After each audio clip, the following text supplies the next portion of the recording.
Welcome to Popternative, where we dive into topical discussions from the worlds of pop culture, social media, and sports.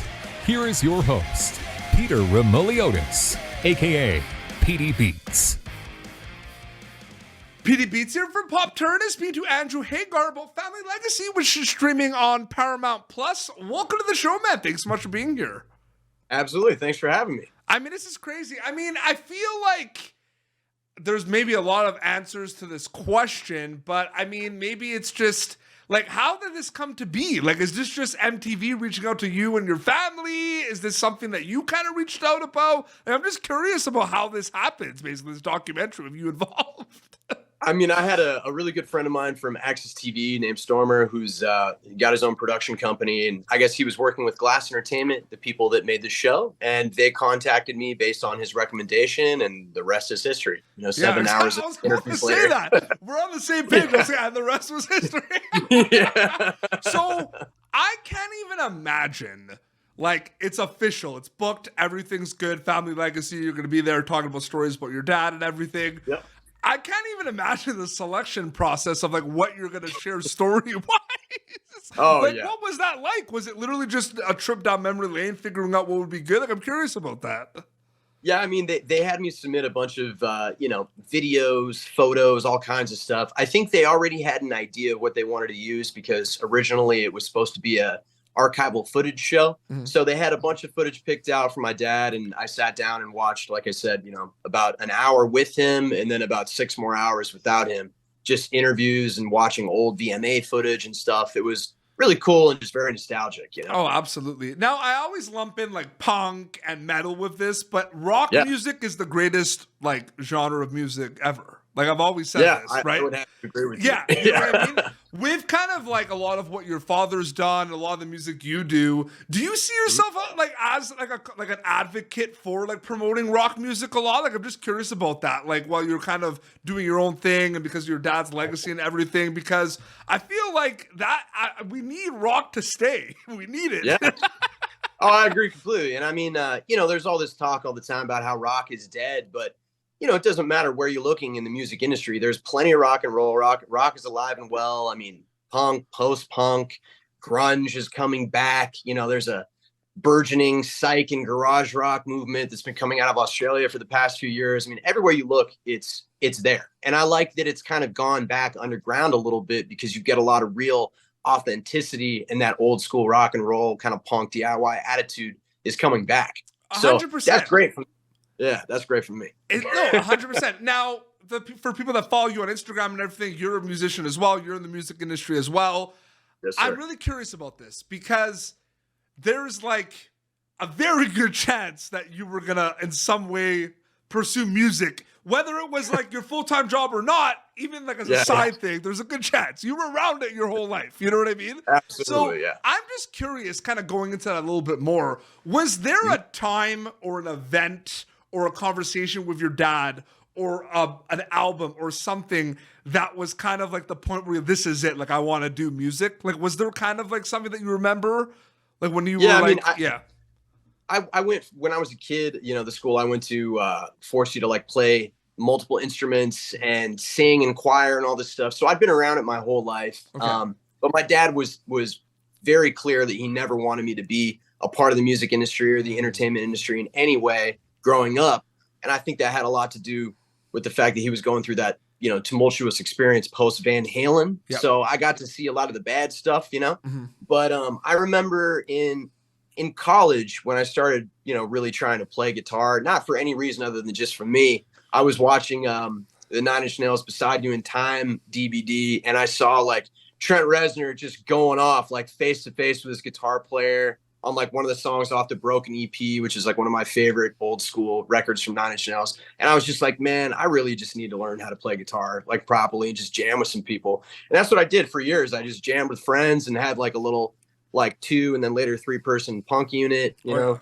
And yeah, we just had a great time. And then I didn't really ever think I was going to do something with it until much later when I just started messing around, playing like folk stuff, doing folk duets with someone that I was dating. And then we got kind of pulled into this big tour, and it was, just everything changed. And then I was like, oh yeah, no, this is something I probably want to do for the rest of my life. Oh, so, absolutely. Not probably. I was around music and music studios as well, because my dad's a doctor, but before that, like, he was like a session drummer in a lot of bands in like Montreal, Quebec, Canada. So he paid for med school with like money he made like in the music. Yeah, I know. It's like the coolest thing. Yeah, that's so cool. I know, it's the coolest thing. Like working with like he like jammed with people like Frank Marino, Mahogany Rush, and like some pretty I know, it's really, really cool. So like PD Beats, my like kind of handles, because I used to play drums in bands all the time. That was like my stage name. You know what I mean? Awesome. PD So, like, Beats. Yeah, I love it. Yeah. So I find that interesting. I'm not even talking about the movie, but Heavy Metal is one of my favorite songs of all time. Oh, It really is. A great song. Is there anything you could tell me about that, or like, do you remember like about like him like about getting signed to do that song for the movie? Like, I'm just curious about that. Yeah, I mean that was definitely before my time, but I remember seeing the film growing up, and I still to this day like that's one of my favorite songs of his for sure. I'm more partial to his earlier stuff like Montrose, but Heavy Metal has more of like a Montrose vibe than some of his other stuff he did with Van Halen. So. Big fan of that song. It still goes hard as hell. I love it. It goes super hard. The beginning is super hard. So good. So it's interesting because you kind of mentioned a little bit like with Van Halen and everything. There are going to be kind of the ups and downs in the industry, and like you're going to talk about those and that. Is that kind of one of those things too when you decided you were going to do music and everything? Did you like talk to your dad about kind of some advice, because he's seen a lot of stuff, right? He has, he actually didn't he wasn't really involved in the early stages of it. Like when I told him that I started playing guitar, he was just kind of like, oh yeah, that's cool, but then later on cool, rock on, that's cool. It's like, yeah, whatever, that's cool. At the time, like I was a professional, like Muay Thai coach and working with a bunch of like big time MMA fighters and stuff. And he hated that I was doing that too. So I was just like, he was supportive of it later. But again, it's like, you really got to earn your keep and earn your place with my dad. Like, so once I started getting out there and touring and playing shows, and he saw that like I didn't suck, it was like, oh yeah, like that, like, he's like, oh, that's really cool, yeah, like maybe if you get to a certain point, like you can come out and open for me. And I was like, cool, yeah, what do I need to do, So I just played a ton of shows, and then he really started to be a little more forward and forthright with me about giving me advice. And he's got a very old school mentality. He's just like, pound the pavement, get out there and play a million shows and take the long way. There's no short way to do it. And a lot of people that, kind of become overnight successes without the like 10 years to an overnight success, you can see they're not really ready for it when it happens. And I don't know, man, I've been doing this for a while now and cutting my teeth any way that I can. I played so many open mic nights and just doing anything I could as a solo acoustic musician before I got my band together. Like, and I'm in no rush to get things started. The way it is now, it's like, I don't even know what's possible in the music industry anymore because everything's kind of a mess. Everything's changing. The streams and it's like streams. I want to know what the conversation is like at the dinner table. You, your dad, you kind of telling him like it's all streams now. Like there's no like records.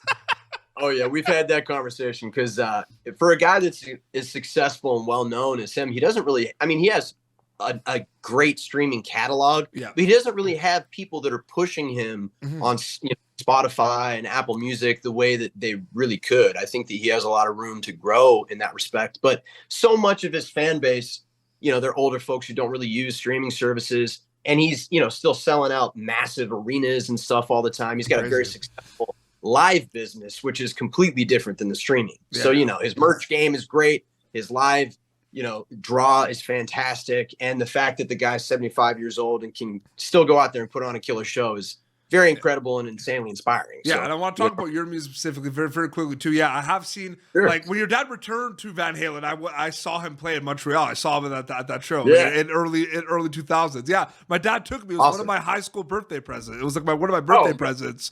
Go see it. It was so awesome. Very cool. It was a great show. Yeah, it's funny. When It's Love is like one of my favorite Van Halen songs. Oh yeah, that's a great song. I love that song. I love that song too. Also, Why Can't This Be Love? Another great one. I know, so good. There's a lot of amazing songs. Okay, so when you're kind of putting together, like when you're in the studio and because you kind of talked about it before, and I love it. Like, you're just kind of playing open mics and seeing what works, throwing stuff at the wall, see what sticks sound wise. Yep. When do you realize that you have something cool song wise or something you really like? Is it when you're making it? Is it when you play it back for the first time? Or does it depend on the track? It depends on the track. I mean, sometimes, like, I previous to working with Trev Lukather on all the new stuff, I mostly just wrote things by myself, you know, on my couch or in my bedroom or wherever on an acoustic guitar. And like, there's a point where when you're kind of trying to write something, it kind of just works. Yeah. And then there's a point where, you know, you like wake up fully formed, like a song is just like there and you just pull it out, and that's amazing. But, you know, it's different every time. There's other times where you're in the studio and you're like, oh, I really want this idea to work, and it's not really working. And then something happens all of a sudden, like you tweak one small thing and you're just like, oh, and it's just like a lightning bolt hits you, you know? So I don't know, the creative, the divine thing that's happening is like, it's different every time. Yeah. And I wish that it was like a faucet I could just turn on and off, but that's not how it works, right? I don't know, 100%. It definitely works. I remember like being in kind of bands, you would just play chords and riffs and you would just jam for a little bit. And then sometimes you would go back to that like 3 days later, like last week, we'd be like, remember that thing we just did in the beginning of Bad Practice? Like that we totally like forgot about? Let's bring that back and make that into a song. Like it really changes every time. Andrew Hagar is a musician, but also Andrew Hagar is an advocate. You're an advocate, and, you know, for people that follow you on Instagram and your music, you know, you're a big advocate for mental health awareness and everything. That is just one of the most important things, having a platform, having the ability to kind of put your music out, but put out important messages. Like, how important is that for you to be an advocate? That's the most important thing, and thank you so much for bringing that up. That's, I mean, I don't really do a lot on social media, not like some other musicians out there, but anytime I get an opportunity to talk about mental health, I will, because it's been a huge part of my personal journey. The journey of those around me that I care about have been tremendously shaped by difficulties with mental health, and obviously the stigma, especially in America, surrounding mental health, and especially surrounding mental health with men. Like, I have a lot of friends who grew up and were raised in communities where it's not okay to talk about your problems, or it's not okay to seek therapy and all these things. And I think that it's tremendous that we're alive during a time when there is a reform going on, especially culturally. And I think it's very important to bring as much attention to it as you can and normalize the conversation. Yeah, for sure. No, absolutely. Yeah. And, you know, Family Legacy episodes are streaming on Paramount Plus. People can check that out. There's a lot of cool stories. There's like some clips of stories about, you know, you trying to pull, like, to get away with a speeding ticket and everything. Oh, yeah. But is there another story, even if it's in the show, that you can share right now on top of your head? It's a really cool, like, Sammy Hagar story for Popternative here for a wrap up. Oh man, yeah. Okay, so the aftermath of the speeding ticket story that they didn't show in the show is that the guy who issued me the ticket actually wrote me up for almost 20 miles an hour faster than what I was going, because he just really wanted to solve that old school vendetta he had with Sammy Hagar. And I actually got my license suspended as a consequence of this, because that guy lied in court to try to get me, you know, I guess punished to the upteenth degree.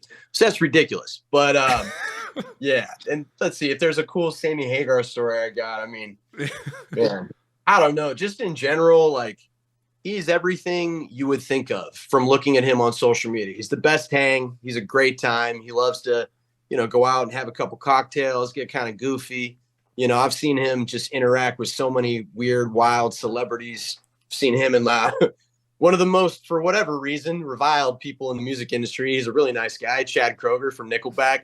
He's been down there at the club. I saw him and my dad get absolutely 3 sheets together, and it was just so funny, man. This guy's like, you see so many people, celebrities like Guy Fieri, people like Chad Kroeger, other folks you wouldn't even, you know, think of, like you know, Vinnie Paul, like, rest in peace. Like, all these guys put my dad on such a weird pedestal, and seeing him interact with these people, he's just like a normal, you know, just regular dude. He came up from nothing. And when he gets around these people, they're these massive celebrities. You wouldn't think of these guys as like being the kinds of dudes that would get really germy and, like, you know, grovel at him. But, you know, you get a couple beverages in them and they're just like, oh man, you know, when I was a kid, I saw blah, blah, and they're just going off. And and he's just, cool as a cucumber. They're It's like, really you're fun. Sammy. They're like, you're Sammy Hagar. He's like, yeah, I'm Sammy Hagar. Let's get a drink. Yeah, that's exactly what it is, man. It's hilarious. And the episodes are rolling on Paramount Plus' Family Legacy. Andrew, so great chatting with you. Thank you so much for your time, man. Absolutely. Thank you so much for having me, man. I really appreciate it. Very quickly, your Instagram account, can you plug away so people could take a look? Yep.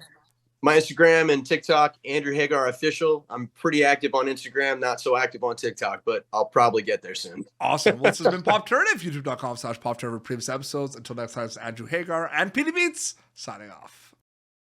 Thank you for tuning in to Popternative. Make sure to check out our past episodes of Popternative on YouTube. Be sure to like Popternative on Facebook and follow us on Twitter. This has been an Autograph Communications production.